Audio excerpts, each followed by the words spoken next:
Merci Madame la Présidente. Au cœur des dispositifs du paquet mobilité relative au péage et droit d'usage, il est préconisé de rendre obligatoire la modulation de redevances d'infrastructure en fonction des émissions de CO2 sur les poids lourds à partir de 2021 et en fonction des émissions de CO2 et des normes Euro pour les véhicules légers.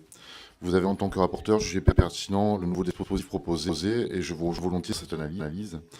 Cependant, il faut que les sociétés concessionnaires d'autoroutes remplissent leur part du marché.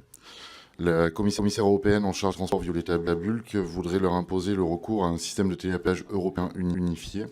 Ce changement aura un coût que les autoroutes seraient tentées, j'imagine, de percuter sur leurs clients usagers. N'oublions pas qu'un nombre conséquent de nos concitoyens ne doivent pas opter pour une mobilité moins carbonée. Déjà par souci financier, il serait bon de leur éviter une potentielle double peine vécue comme de l'écologie punitive.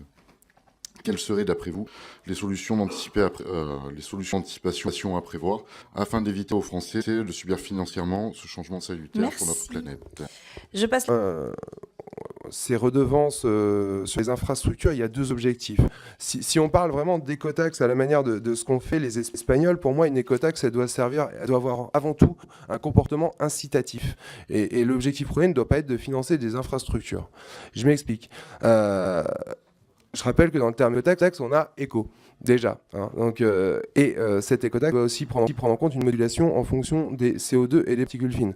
Donc ça veut dire que, pour moi, le premier objectif d'une écotaxe de type de celle de Pays Basque au niveau régional est avant tout environnemental.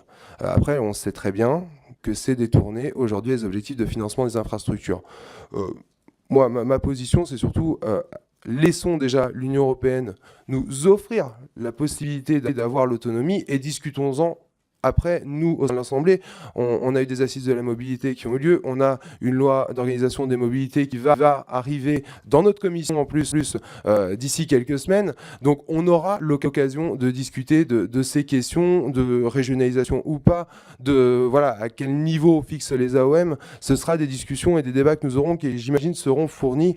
Donc, j'ai hâte d'y être et c'est aux États de décider et pas forcément à l'Union européenne de décider pour nous.